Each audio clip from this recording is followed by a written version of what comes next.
Assalamualaikum warahmatullahi wabarakatuh. Perkenalkan, nama saya Wardah dari Universitas IAIN Aceh Tengah Takengon, prodi PGMI semester 4. Baik, di sini saya akan menjelaskan tentang hukum perceraian di luar pengadilan.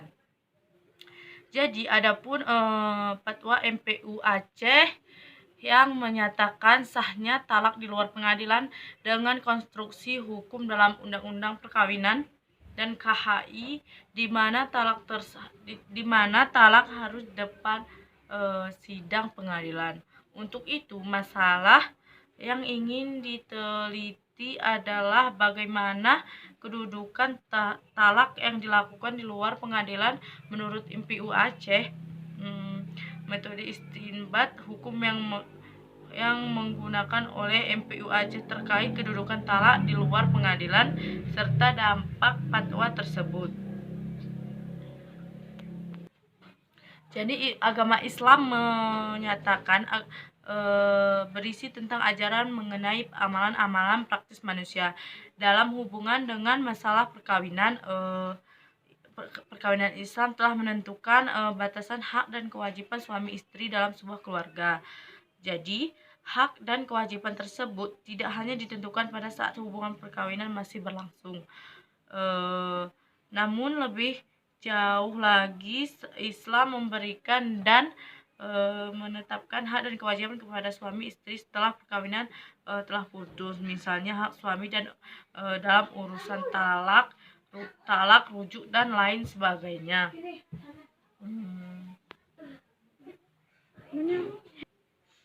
Jadi, di antara keagungan syariat Islam adalah meletakkan sesuatu terdamparnya yang sesuai. Pisahnya suami dengan istri dianggap sebagai suatu yang membawa kebaikan bagi keduanya jika mereka menggunakan dengan baik. Sebagaimana hal itu juga dapat mengakibatkan bahaya dan besar jika salah dalam menggunakan hak ini.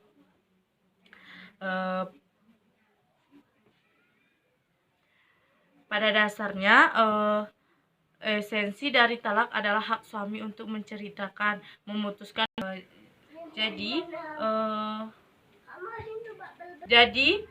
Pada dasarnya esensi dari talak adalah hak suami untuk menceraikan atau memutuskan hubungan perkawinan istrinya.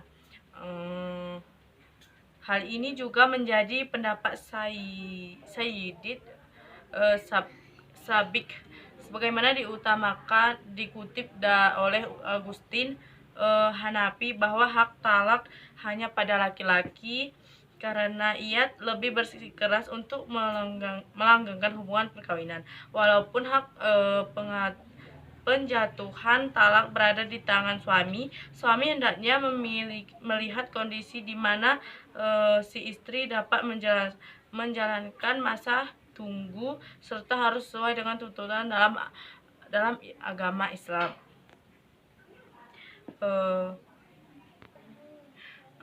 Jadi, talak sebagai sebab putusnya perkawinan adalah institusi perkawinan adalah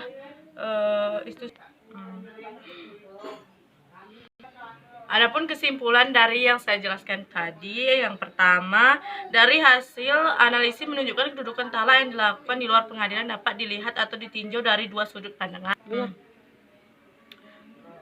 Menurut persepsi hukum Islam, talak dijatuhkan di luar dan di depan sidang pengadilan tetap berlaku atau dipandang telah jatuh. Ketentuan ini dengan tidak menghilangkan syarat-syarat terjatuhnya talak dalam Islam.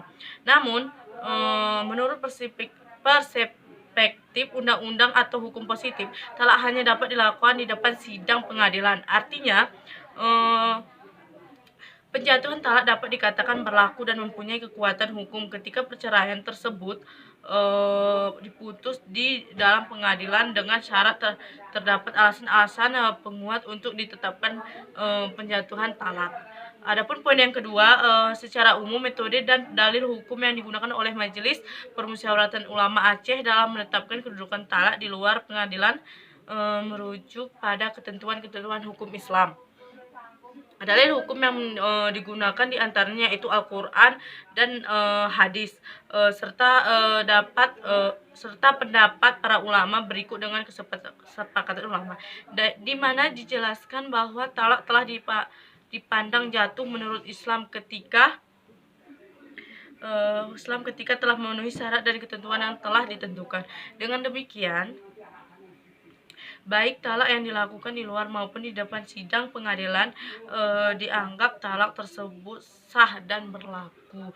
Adapun poin yang ketiga, dari hasil analisis menunjukkan bahwa terdapat beberapa dampak yang bisa ditimbulkan dari ditetapkan fatwa Majelis Permusyawaratan Ulama Aceh nomor 2 tahun 2015 terkait dengan ketentuan hukum berlakunya talak di luar pengadilan, di antara mempergunakan hak talaknya secara semena-mena. Kemudian dampak lain yaitu dengan tidak ditetapkannya ketentuan hukum fatwa mengenai keharusan suami untuk melaporkan keinginan cerainya ke pengadilan, maka berakibat pada tidak tertibnya pelaksanaan proses penceraian. Di samping tidak adanya usaha menerapkan asas perceraian dipersulit. Selain itu, dengan tidak adanya kontrol hukum atas penggunaan hak tersebut, maka biasanya pihak istri dan anak yang sering dirugikan. Jadi dari presentasi saya tadi, semoga bermanfaat bagi kita semua. Saya akhiri, wabillahi taufik wal hidayah. Assalamualaikum warahmatullahi wabarakatuh.